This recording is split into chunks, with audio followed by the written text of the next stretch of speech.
রাজা হোক বা দরিদ্র, সমস্ত মানুষের মধ্যে একটা সামঞ্জস্য থাকে। সমস্ত মানুষের কাছে তার প্রশংসা অত্যন্ত গুরুত্বপূর্ণ।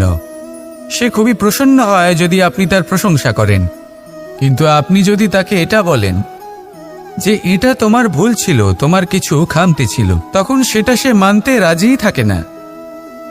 সব মানুষ এটা শুনতে পছন্দ করে যে সে যেটা করেছে সেটাই সর্বোত্তম।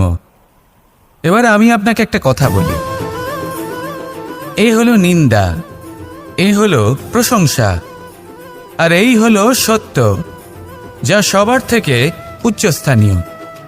সেই জন্য মানুষ আয়না দেখে। আয়না তাকে তার সৌন্দর্য দেখায় না, তাকে দেখায় যা সত্য, যাতে মানুষ আরও সুন্দর হওয়ার চেষ্টা করতে থাকে। তাই আয়না